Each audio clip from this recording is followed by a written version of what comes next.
Hey, this is Uncle Kracker, and you're listening to My Weekly Mixtape with Brian Colburn. Make sure you keep it out. I had a blast talking to him.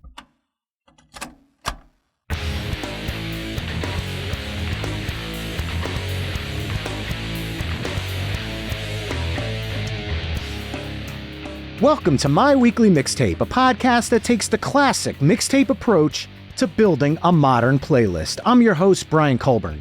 Tonight, I'm thankful to be joined by Matthew Schaefer, otherwise known the world over as Uncle Kracker. Thank you so much for joining me on My Weekly Mixtape. Thanks for having me, man. I appreciate it. Well, considering your tenure as a DJ in Kid Rock's Twisted Brown Trucker, I'm extremely interested to hear how you answer my first-time guest question, which is, what does the word mixtape mean to you? Oh, man. Mixtape, what does it mean to me? Probably different than what it means to other people, I guess, maybe. Well, when I was a kid, mixtapes were everything. That was what I was listening to. It was a mix of everything. Like, it was what I put in my car. That's what a mixtape was for me, I guess. Well, as I mentioned, you started your career off as a DJ for Kid Rock's Twisted Brown Trucker. Can you talk about how that experience helped, for lack of a better word, prepare you for what you would eventually do as a solo artist? Well, yeah, I can talk on it. I just should have paid more attention to what was going on around me while I was DJing for Kid Rock. I guess I should have paid more attention to what he was doing so that I would have been better prepared for my solo record. But man, there was so much going on during that time. The early Kid Rock days were just complete mayhem. It was nonstop. Well, shoot, and it was a lot of everything. There was a lot of nights I didn't know what the fuck we were doing out there, but there were a lot of nights where it finally made sense. You know, there was a lot of aha moments, but still a lot of WTS moments, you know? Mm-hmm. But I guess the one thing it did do, it did prepare me. It thickens your skin, you know? A lot of the business stuff. I watched a lot of things get thrown at him. It was nice to be able to, when you smelled it coming your way, you could duck a little quicker than if you hadn't seen it happen before, you know? But that, and then just on a nightly basis, you know, we were playing 6 and 7 nights a week for a really, really long time. I don't know how Kid Rock kept his voice up, to be honest. 6 and 7 nights in these little shit bars for no dough. That was a learning thing in itself, you know. I wouldn't trade it for the world, to be honest, but I learned a ton in a really short time. You know, we had basically just been touring like the Midwest. You know, we were a Detroit act, and we would play, you know, we would hit Chicago, we would hit Cleveland, we would hit whatever we could get to cheaply, because it still had to be cost effective. Nobody was trying to incur any expense at all back then. But, you know, while we would hit our pockets, our Midwest pockets, it wasn't until that Devil Without a Cause album dropped that we went on tour and didn't come home for 3 years. It was a big step into a really unknown territory. And we were all so young. I don't know about that. Any fucking business being out there. Now, you co-wrote a majority of the songs on Devil Without a Cause, including the hit Only God Knows Why, which I want to focus on for a second because that song came out in 1998, which was the same year as Cher's Believe. Now, obviously, we're talking two different genres here, but both of these songs were some of the first hit songs that I personally remember using auto-tune as a vocal tool in the studio. Now, fast forward to 2023, I get surprised when I hear a song that doesn't adopt auto-tune in it. Were you in the studio sessions for the recording of that song? And if so, can you shed some light as to how that effect got introduced into the song? Because that was breaking new ground at the time. Yeah, I mean, that auto-tune thing was very new at the time. In fact, Bumpy was in the studio. He was the only cat we knew how to use that auto-tune thing. Like, shoot, I remember absolutely loving that song. And I remember Bob wasn't really that comfortable with the song. It just wasn't his key. And he was like, we can't really mess with that one. And because it wasn't his key, it was just like he wasn't going to turn that song in either. The song wouldn't have been on the record. But I remember we were in a studio. We were mixing the album at the time. And I remember it was Stephen Jenkins from Third Eye Blind was in the other room. And he had mentioned something about the auto-tune thing. And then Blumping was like, yeah, man, let's just try this thing. I just remember, like, once Bob heard that you could make it sound like a vocoder, he was like, let's do that. Like, because it wasn't anything different than records we listened to, you know, just like, it was glorious. I just remember it was used and he just like slammed it even harder. And he was like, just do it. It'll sound like Zap. It was fun sounding at that point to him at that point. It wasn't about trying to make his voice in tune or in key or anything. He knew he wasn't in tune or in key. But once he figured out what you could do with that, he just slammed it. Like, let's make it sound cool. Like, that's kind of how that thing happened. So now I want to fast forward to July 24th, 1999, 1:15 in the afternoon. Kid Rock and Twisted Brown Trucker take to the stage at a still functioning Woodstock 99. And what I feel is one of the most memorable performances from that weekend, because that was a show for what I felt like was a defining moment for Kid Rock and Twisted Brown Trucker. 1:15 in the afternoon, the day was just getting started. And to me, between the opening with you hyping the crowd up and the pits are going insane and he's coming out wearing a full fur coat in 110-degree weather with no clouds and sunshine just battering down on the band. And then he had the water bottles being thrown up on stage. To me, this really helped propel the entire group into kind of the mainstream. And I would love to know what that experience was like for you and the rest of the band that day.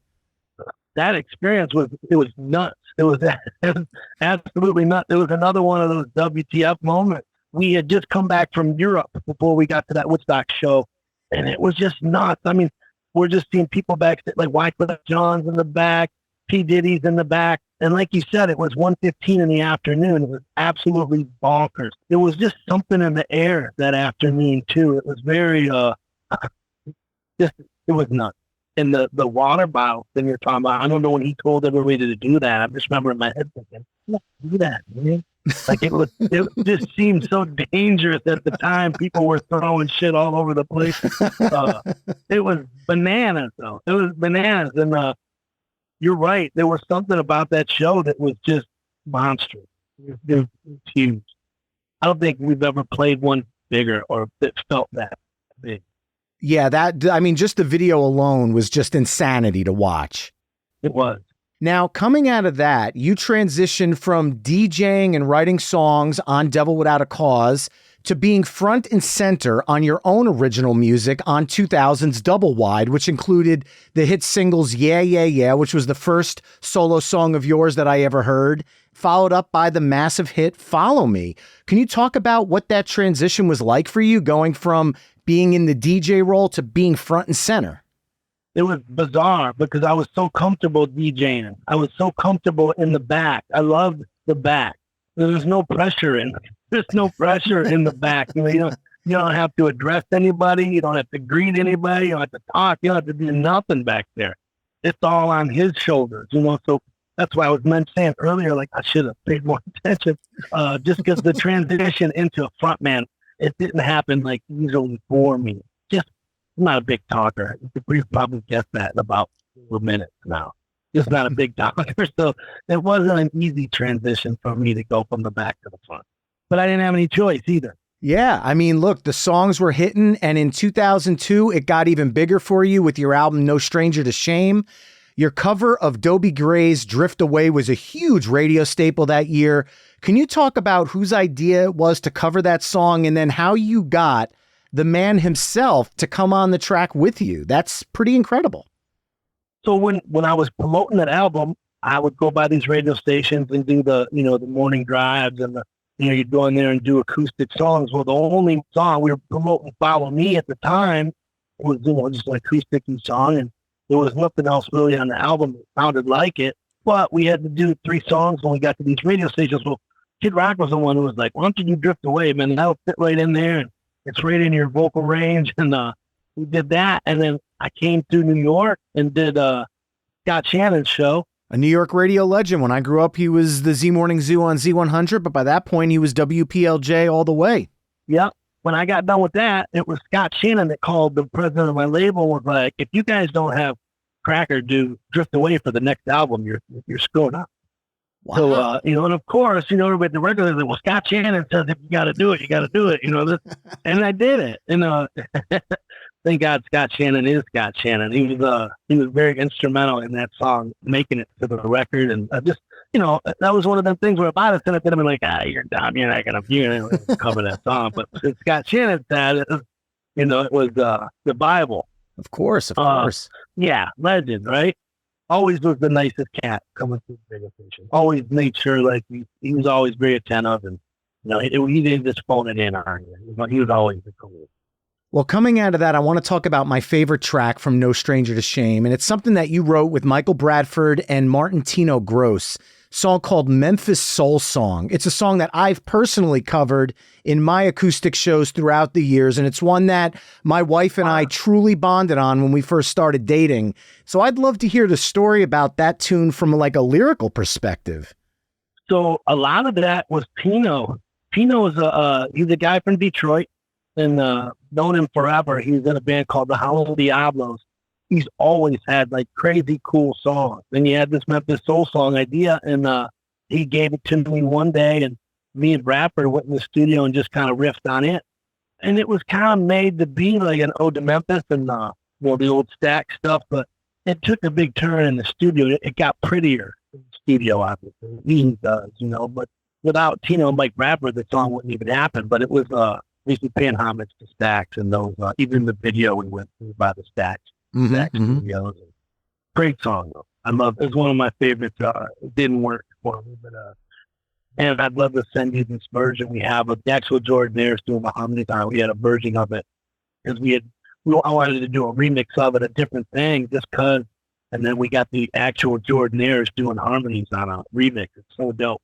Man, I'm just sitting here picturing what it must sound like, and it's now officially a mission of mine to hear that version.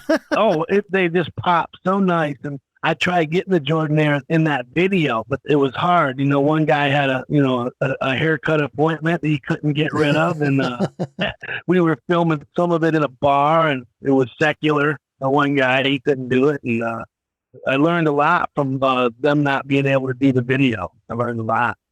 Wow. Everybody's got a lot of shit at them. 100%. Well, the last song from No Stranger that I want to touch on is one that I enjoyed when I first heard the album, but became much more profound for me over the years because my wife and I are parents to two lovely young ladies, and that would be Letter to My Daughters. You co-wrote this song with outlaw country icon David Allan Coe. And I've spent many years trying to find out kind of the story behind how this came together. And now I finally get to ask you in person, what was David's role in that song? And how did you guys come up with that? Because that one really hits. You feel that one. You know what? One of my favorite songs. Years ago in the earlier Kid Rock days, somehow Kid Rock was in an interview. I don't know if it was Rolling Stone or something like that. It might have been Rolling Stone, but he was in an interview and he was talking about David Allan Coe. But he had dropped David Allan Coe's name. Well, when we were somewhere down in Texas on tour, and David Allan Coe's people had reached out. And at the time, I think David's son and him were having problems, or, he had a teenage son, but I guess his son had came to him with this article. Like, look, Kid Rock was talking about you in this article. So it really was an excuse for them two to talk and get along. It was a good spot for him to be in. So he reached out to the Kid Rock thing, and then we met him down in Texas, and David and I really, really hit it off and became good buddies. And I just happened to be finishing my album when I met him. So I didn't have any room to do anything with, but we decided we would try and figure something out. And I'd love to have something. The guy is one of the greatest writers of my time, I guess. It'd be my time. I mean, his stuff was older and legendary, but of this time, let's say. I think he's just a great writer. Regardless of the songs, he's got some sweet ones. And he and I became good buddies. He kind of mentored me a little bit, when my first record came out, I'd be like, man, motherfuckers, they just never write nothing good. And he's like, man, you can't read better than that shit. He's like, this is what's going to happen. You're going to read something that's good. But if you're going to believe the good, you got to believe the bad. But don't fuck with none of that shit. He told me a long time ago about reading reviews and that type of stuff. Profound. Yeah. Don't believe none of that shit. Fast forward to 2004, from one country artist to another, you recorded a pair of songs with Kenny Chesney, Last Night Again from your 72 Degrees and Sunny album, and the hit When the Sun Goes Down, which appears on Kenny's album of the same name. Can you talk about the significance of those two collaborations for you as an artist? Because I feel like it really helped introduce you to a whole new audience in the country world that may not have heard your earlier albums because there wasn't at the time so much of a country rock pop crossover appeal as there is now. Totally. The Kenny collaboration came out of nowhere, to be honest. I think I was just coming off the road off the No Stranger record, and Kid Rock called me. He goes, "Hey man, Kenny Chesney called me and he asked me if I thought you would go do." Kenny was playing his first stadium show, and it was in his hometown of Knoxville, Tennessee. He was playing Neyland Stadium, and it was obviously big shit for any artist. And he was trying to he was putting together just some special guests, to add to the show or whatnot, and so Kid Rock was like, "I don't know, call him and ask him." So he's like, "I gave him your number. He's going to be calling probably." And I was like, "All right, cool." And I didn't know who it was. At the time, I just wasn't listening to any radio, let alone, country radio or anything like that. We'd been on the road so long. I mean, what DRL was gospel, at the time.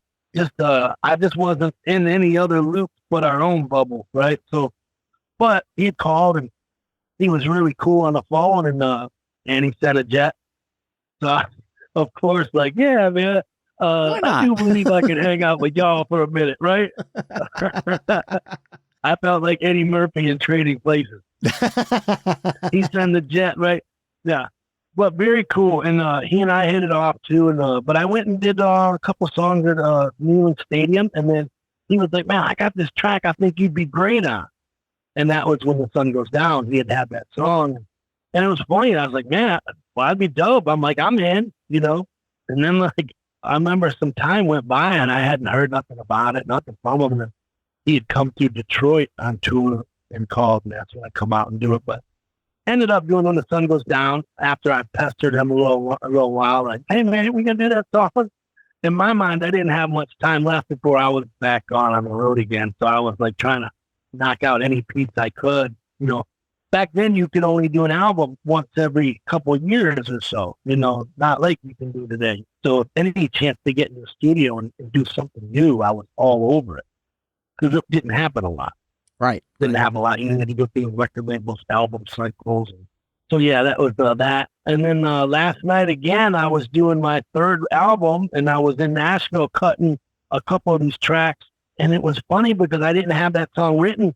And then Kenny was like, "Hey man, I'm going to come by the studio. Let's do a song or whatever."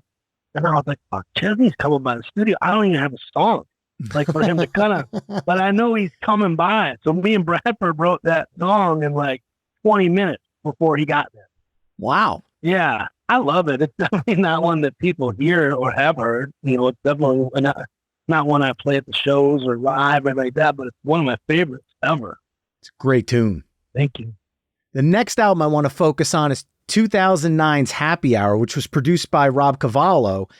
I'd like to talk about one of my personal favorites from the album, which is a mashup song you did called Livin' the Dream, which I was always shocked that it wasn't chosen as a single because a few years earlier in 2007, Kid Rock's All Summer Long became this massive summer anthem for the year with mashing up Werewolves of London, All Summer Long, and Night Moves. Can you talk about how your original song and Whitesnake's Here I Go Again came together? Because when I first listened to the album, I had to stop and I'm like, "Oh man, this has a Here I Go Again vibe." And then in the middle of the song, when you broke out into it, I was like, "Whoa, this is what I'm talking about. This is amazing." And it blew my mind. It's always been one of my favorites. Well, somebody sent me that mashup. I think it was through my manager, Josh Abraham. He had written it with a couple cats, and then it got to me, and I changed some things. Oh, I remember Caballo cutting it in the studio. He had a ball deal with it. It was just that was up his alley. And you know what? We did think that should have been a single. We wanted it to probably be the third single, but the only problem with that was we needed the second single to work to get to the third single, right? Mm-hmm. And the second single didn't work. It was I had Kid Rock on the single. It was a song called "Good to Be Me." That was the second single after "Smile." Well, it was too twangy for adult contemporary stations, so they asked us to give them a mix without some of the twanginess. Well, he just went in there and we kind of did like let's get rid of some of the twangy guitars. Let's kind of dig in a little bit. Let's make it more sound like the Squeeze, something like that. Who I love, by the way, the Squeeze. I thought it was fresh, but then Kid Rock didn't like the remix of it, so he didn't want them to. But so then at radio, we're having them stop playing this remix, and then we just looked like the Two Stone Cops. So it just kind of fell apart on the second single, and then we didn't even talk about a third single. There was all kinds of drama. I was going to say, that's a shame because the first single, we obviously can't talk about Happy Hour without bringing up Smile, which was a crossover pop and country hit that you wrote alongside of J.T. Harding, Blair Daly, and Jeremy Bowes. Can you talk about the longevity of this track? Because, I mean, to this day, it's still used in pop culture, TV shows, commercials. I've been to weddings where I've seen mothers and sons dance to this song. It's just all encompassing, which is nearly impossible to do in 3 minutes, and you accomplished it. So that song, it was big at Adult Contemporary, and it took 10 months to run that thing off the charts at Adult Contemporary, and which is almost a year, obviously, but it's a long time. And then the program director at WYCD in Detroit, Tim, great guy. I had never met him prior to this, but he took it upon himself to take the adult contemporary version of the song and play it on his country station, which is the 8th largest country station in the country at the time. Well, it ran so good for him, I think it started researching, and he called the president of my label and was like, listen, I just played this, at my country station and it worked. This thing's a monster. You guys are dumb if you don't take this to country radio. And at the time, they had signed a thing with Zach Brown at the time, and there was this whole country team, Bigger Picture, out of Nashville that was working the Zach Brown radio. So there was an Atlantic record thing and a Bigger Picture thing. So they didn't have the resources like they did then. So they utilized it. Otherwise, everybody would have just been sitting around not doing anything. Zach, I think, was back in the studio at the time. But so, yeah, they took Smile to Rick Country Radio, and then we got lucky with that thing. Like you said, just twice, if there one at pop, one at country, kind of sweet. And that transitioned you into your first full-length country album, which was 2012's Midnight Special, released on Sugar Hill Records. You wrote the lion's share of the music along with Smile co-writer J.T. Harding, including songs like Nobody's Sad on a Saturday Night and I'll Be There. Those are two of my favorites from the album. Can you talk about what the transition was like for you to release a full-length country album versus the multi-genre mix that you had incorporated into all of your prior releases, even going as far back as to your time with Kid Rock? It was different, but I talked a little bit about the Smile thing, and then the Bigger Picture radio team taking it to country radio at Nashville. Well, this is a whole different ball game. And when Atlantic decided they were going to let me go in and cut the country album, all these pieces to this puzzle were in place. Well, by the time, I had finished this record, all those pieces had fallen apart. There was no more, Atlantic didn't have any, they didn't have the resources to take me to country radio again, with this country album I had just made. So I think everybody was kind of just sitting there like, now what do we do? And I was like, well, I know what we do. You guys let me go. I've been here 14 years. I don't even know anybody at the label anymore. They just let me go. Let me buy this record back. And then we took it to Sugar Hill and let them put it out. Nice guys over there. Everything's nice enough. It was different going from a major to an indie. It was not something I had done before, but there still wasn't any real pressure. I wasn't looking at it like I was trying to dip into the country game. I mean, we still pulled everybody on Muscle Shoals to cut that record. I wasn't on, Nashville. It was one of my best sounding albums for sure. My favorite record to date, as a whole.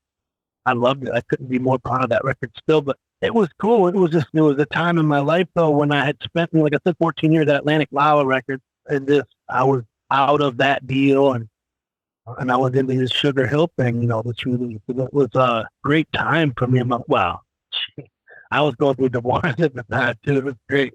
I'd say that like that, but it was a whole different time. It was all kinds of different, very liberating on all kinds of fronts. I was released from a marriage, released from a record label, released it was a good time. I wish the album would have did better. I guess commercially, but it's a great album.